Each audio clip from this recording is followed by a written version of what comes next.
Hi there, this is Vic Mignogna, and you're listening to Radio DMG. And welcome back to Radio DMG. I'm your host, Philip Wesley, the Mile High Mouth, and I'm here at A-Kon 23, 2012, with my guest. Hello, Mile High Mouth. I'm Vic Mignogna. It's nice to see you again, my friend.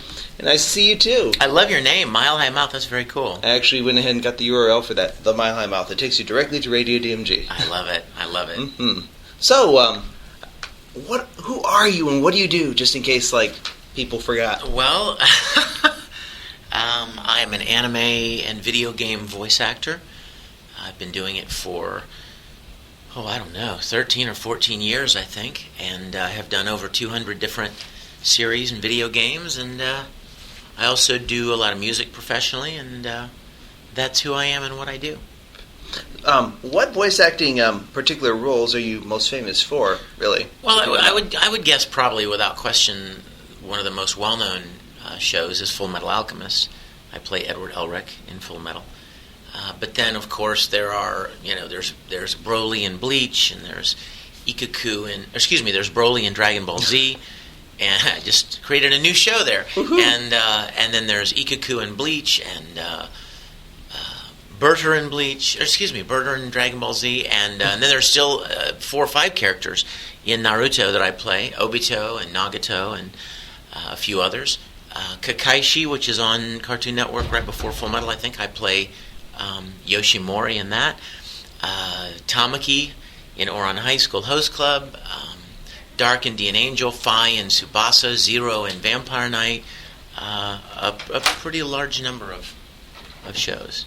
You also worked as a music producer before, right? Yes, actually, yeah. I've actually been writing and producing music twice as long as I've been voice acting, and I've produced 20 or 25 records for other artists, different styles. I wrote a lot of music for ad agencies and production companies, broadcast music, and I've written hundreds of things myself, my own work. I actually have 6 different music CDs that are all available on iTunes, and they're also available in the store at Risembool, www.risemboolrangers.com, shameless plug. No problem. And then I also have them at conventions. And I do concerts at conventions occasionally. So, yeah, I was looking through a bit of the bands and stuff that you've produced stuff for. You worked with a lot of Christian bands like DC Talk, right? That's right. That's right. What was that like working with DC Talk? Well, they were nobody, and they weren't DC Talk when I worked with them. They were college friends. We went to school together. I was a couple of years older than they were, and I had been writing and producing and recording music for a while by then. And Toby McKeon, the guy that kind of created and started DC Talk, kind of the lead guy, came to me and asked me if I would help him produce a demo. So I helped him produce a demo of 10 songs, and that demo got them signed, and the record label released the demo as their first album. So all of my work, vocals and arrangements and keyboards, some co-writing, was on their first record. And then they kind of took off from there, and that was just, the rest is history, as they say. So, I remember their first album being a little bit more rap. So did you? A lot more rap, yeah. Well, Rap. Toby's a rapper. That's what he did. And back when, we did that was like late 80s. Rap was really kind of, getting big, and he wanted to do Christian raps. And so he wrote these raps, and he needed music and arrangement and somebody who knew how to produce and record. And so I literally took him to a studio that I worked at a lot in South Jersey. We would drive up there on the weekend from college. We would go up on a Friday and spend a couple of days recording, and then come back down to school. Have you worked with any other Christian artists like Amy Grant or Carmen? I did some live work with Carmen, but not a great deal. And I've become friends with several artists, Christian artists, but no, I have not done any any music work for them. Looking a little bit at what you've done in commercials, I noticed you've done commercials for like Esso or and different other commercial work. What commercials have you done that you're the most proud of? Meaning what? Like commercial work, as in TV commercials, radio you commercials. You mean written music for? Oh, yes. Oh gosh, I don't even know that I could even begin to zero in on any one that I'm most proud of. I've literally done hundreds. I mean, there are literally hundreds of pieces of music that I've written, whether it's just music or whether it's a jingle that has like some kind of a singing line to it. I've done so many that there isn't any one particular that I would say I'm most proud of that one. And a lot of times, commercials are not written out of emotion or feeling or, I was feeling blue and so I wrote this song. That kind of music is written out of being hired to create something, and it's a very, whether or not you feel like writing a song makes no difference. You have a deadline. You need to have this done and turned in by 4:00 today. So you can't wait for inspiration. You just have to kind of draw on your experience. But I've done so many over the years. I don't know that I would have a favorite. I had a question. I noticed on some examples of your resume, you also had a teaching job at one point. Well, right after college, immediately after college, the year after college, I was invited to teach acting and speech courses at a private high school in Jacksonville, Florida. I didn't have any big plans at the time. I didn't have something lined up right after college. So I thought, well, that sounds like fun. I mean, it's not a career move. It's not something I intend to do for very long, but that could be fun.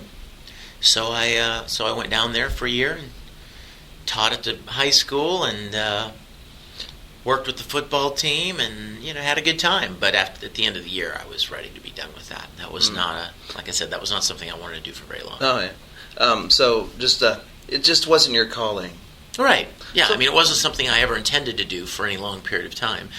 The administrator of the school had come to our college and seen a play that I was in, and he approached me after the show and he said, I really enjoyed your performance, and I see that you're a senior. Do you have any plans next year? And I said, well, not really, not yet. And he said, well, we're looking for someone to teach acting and speech and drama at our high school in Jacksonville, Florida. And I thought, okay, why not, right? Yeah. Oh, when did you realize that acting was your calling? Well, I've been acting since I was very young. I never considered it a calling. So more acting and acting up? It was just something. Well, there's plenty of that. But ever since I was very young, I always enjoyed performing, whether it was in church, in productions for church or productions for school, or community productions, or anything. It didn't really matter. I just always enjoyed it. I enjoyed singing. I enjoyed acting. And I continued as I grew through middle school and junior high and high school to take any opportunity that I could to get involved in productions, stage productions, and anything on camera and singing. And so it was something that I had just always been developing my whole life. And it was never, I never intended to do it professionally. I never, like a lot of people, it was so funny. When I graduated from college, a lot of people said, so are you going to move to L.A. and, hit it big? You're going to go be a star? Are you going to move to New York and get on Broadway and do musicals? And I thought, no, I really, no, I'm not going to do that. My degree was actually in film production, so I was very interested in the production of film and shooting and directing and editing and lighting, that kind of thing. But when the opportunity to act ever presented itself, I certainly took advantage of it. And that's exactly how I got into voice acting. A friend of mine asked me if I would be interested in auditioning for this company that bought these Japanese shows and turned them into, recorded them in English and needed actors. And I thought, well, that sounds like fun. It never occurred to me that it would ever become a career move. It was just sounded like fun. So I went and did it, and it got cast, and then they got another show, and I got cast again, and then they got another show, and I got cast again, and then I met other people at other companies like Funimation and companies in LA and companies in New York, and it just kind of took off. So, growing up in a religious environment, you said that you did a lot of church and such. How do you feel that's affected your career and helped shape you to be the person you are? Well, I would say that it very strongly defines the person that I am. I'm one of those people that doesn't think that religion is a hobby. You understand what I'm saying? Yes, I understand. A lot of people consider religion like stamp collecting or building models. It's just a hobby. It's something they do on Sundays. Or, it's just a part of their makeup. Well, for me, that is not what it should be. Not be a hobby. It is a way of life. It is a foundational decision. If a person claims to have a relationship with God, if a person claims to want to live a life that is pleasing to God, that's going to affect every single solitary decision they make. I could be a stamp collector, and you and I could be friends for 10 years, and you'd never know I was a stamp collector, right? Yeah. Because it wouldn't necessarily have any impact in my daily life. Well, if you claim to be a child of God, and you claim to be a representative for God, it's going to have an impact in everything you do. It's going to have an impact in the way you talk to people. It's going to have an impact in the way you act at work, at school, the decisions you make, it's going to impact everything. So, it's not just a part of my life. And I'll be honest with you, I don't even like the word religion. I feel that religion has probably done more damage to people having a real relationship with their Creator than anything else has. I always tell people religion is human beings, mankind's attempt to package and describe and bottle and contain and define God. But God cannot be contained. He cannot be defined. He cannot be completely understood and boxed in. And I think religion, that word, it conjures up so many negative connotations in people's minds. Religion is like the hobby part of it, and relationship is really the essence of it. So I try to encourage kids, when people come up to me and they're like, I hear you're really religious. You should see their faces when I say, No, I'm not religious at all. Exactly. It's like, wait a minute, I heard that you this, and I heard that you do this. I'm like, oh yeah, all that's true, but I'm not religious at all. It was kind of like, there's that little sound clip on DC Talk's album, Jesus Freak, where they go like, the single biggest cause of atheism today is Christians who profess the Lord with their lips and deny Him with their actions. Right, sure. In other words, you have to walk the walk if you're going to talk. And to be honest with you, nobody's perfect. There are hypocrites everywhere. I will be the first one to tell you and your audience listening, I screw up all the time.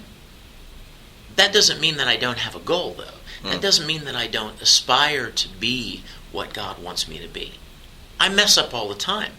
Arguably, one of the greatest Christians who ever lived, the Apostle Paul, who wrote a good portion of the New Testament, said himself, the things I want to do, I don't do. The things that I don't want to do, I end up doing. He struggled with it. That's the duality of human beings. Yeah, even started as Saul, did he? Remember? Yeah, exactly. We do things that we hate about ourselves. We hate that we did this. We don't want to do this, and we end up doing it. And then you end up on the road to Damascus. Right. So I think that the point is not, and people need to understand that just because somebody calls themselves a believer in Jesus or a Christian doesn't mean they're perfect. It doesn't mean they have it all figured out. It doesn't mean that when they screw up or they swear or they do something that the outside world goes, oh, I can't believe they call themselves a Christian. Well, that doesn't make them perfect. They're just as human as you or me. But the difference is that they want to follow a path that God has set out for them. It doesn't mean they don't stumble and fall. And so I think that line that DC Talk said is somewhat right, and that is that one of the biggest causes. I would rephrase it a little bit. I would say one of the biggest things that dissuades people from a relationship with God are people who claim to have a relationship with God, and then you see no evidence of it in their lives or in their actions. Well, going back to a Damascus Moment. what would you feel would be has been a Damascus moment for you? Wow, what a great question.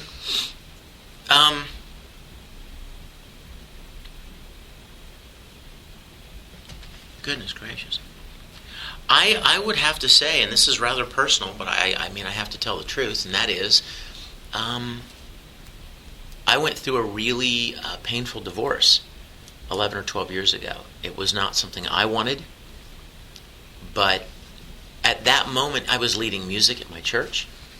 I was there all the time. I was very heavily involved in leadership at the church, and when my ex-wife kind of went off the deep end and decided she wanted something different, I remember if I ever heard the voice of God in my life, it was then. And this is what he said. Okay, Vic, you've been talking the talk all these years when everything's fine and you've got everything going for you. Now's the chance to really prove that you really believe what you say you believe. Now's your chance in this heart-breaking, heart-wrenching, disastrous, tragic experience where you feel like your insides are being ripped out. Now's your chance to show people that you don't just trust me when everything's peachy, that you trust me regardless. This is where your faith, this is where the rubber meets the road of your faith, Vic. Is it just a convenient faith? While you've got a beautiful big home and wife and kids and stepkids and career and money in the bank and you're healthy and strong and active, is that when you have strong faith? Or are you going to continue to trust me and have faith in the midst of this disaster? So that was very, very much a Damascus moment for me, and I think my relationship with God took a very big turn, deeper at that point in my life. I'm going to go ahead and ask you a question we ask a lot of people we've interviewed. Okay. This is it's a bit of a lighter question, in a way. That's probably good at this point in time. Absolutely. Let's climb out of the deep end here. No problem. Well, I've noticed that at conventions there's a lot of energy. There's a lot of people tend to be very open and out there and active and when they're at a convention, but when they leave the convention, they tend to go into a little bit of a shell. Absolutely. They tend to not want to be the person they are at these conventions when they're in the outside world. Do you have any advice to help people get over that shell? Well, I know why it is that way. It's because they don't feel comfortable out in the world. They feel different. They feel strange. They're ostracized. They're often teased for whatever reason, because they wear black, or because they like anime, or because they have colored hair, or because they're kind of not sociable and quiet. And an anime convention is the chance for those people to realize that they're not alone, that there are 20,000 people here in Dallas just like them. So for one weekend, they are the norm. And they can be themselves, and they feel so relaxed. I have a cousin who has battled with a great deal of depression and alienation and difficulties, and my mom brought her to an anime convention that I was a guest at, and she has made all of these friends from the convention, and her parents say she's a different girl today because she suddenly realized that there were tens upon thousands of people out there just like her. So what I would encourage all of you guys listening who are tempted once the weekend is over to go back into your lives and kind of shrink back into a shell, remember that you're not alone. Remember that you are the same person that you were during the weekend when you were having a great time. And don't allow any other human being to rob you of your joy. Don't allow any other person to steal from you the joy of just liking the things that you like and being the person that you are. If you don't like to sit and talk to people at lunch at your school, then don't. But don't let anyone else hurt you because you choose not to, Or I would encourage you to reach out a little bit too. I get a lot of emails from fans that say, nobody talks to me at school and I feel really alone. And I write them back and I say, well, do you talk to them? Exactly. I mean, how young were we all when we heard, if you want a friend, be friendly? So I would encourage kids to step outside their shell, because there are kids around you that'll probably really like you, and you'll have a lot in common, but you'll never know unless one of you reaches out and takes the first step, to become a friend. And often when you do that, you find that there are a lot of kids out there just like you who sit quietly at lunch 3 tables over, and that you guys could be great friends if one or the other of you would just reach out. And now on the lightest question, what do you think of A-Kon so far this year? I love it. This is one of my favorite conventions. I kind of felt like I was kind of a regular. I was kind of part of the family for a few years.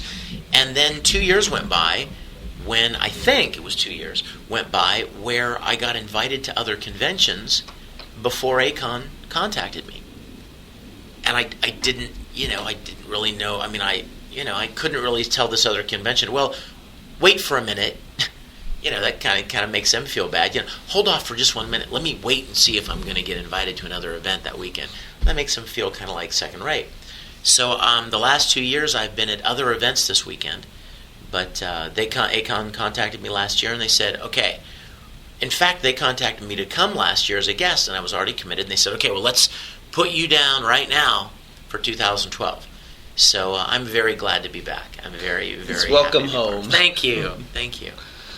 Thank you very much for doing this interview. My pleasure. Well, this has been Philip Wesley, the Mile High Mouth, and I've been here at A-Kon 23 with Vic Mignogna. Thanks for listening. Oh, before we head on out though, anything you want to plug? Wow. I would just say, if you are not a member of the most awesome fan club in the world, I want to personally invite you to join the Risembool Rangers. That's www.risembool Rangers.com, and you will instantaneously have a family of 16,000 people around the world who love what you love and enjoy the same things, and it's free to join, so please consider yourselves personally invited. Also, if you're interested in any of my music, it's available on iTunes. It's available at the store at risemboolrangers.com, and it's also available from me personally at the events I attend, and that's a good way because then I can actually sign the CD for you. And then finally, keep your eyes open, if you're sci-fi fans, for a new Star Trek web series that I am exec producing, and I'm getting to fulfill my childhood dream of playing Captain Kirk. It's a fan-based series, and it includes a lot of well-known people, and it's going to be called Star Trek Continues, and you can go look it up right now, www.startrekcontinues.com. You can see our cast list. We'll be shooting our first episode this fall, and it's very exciting. So keep your eyes open for that. Thank you very much. My pleasure. Thanks, guys. And good night.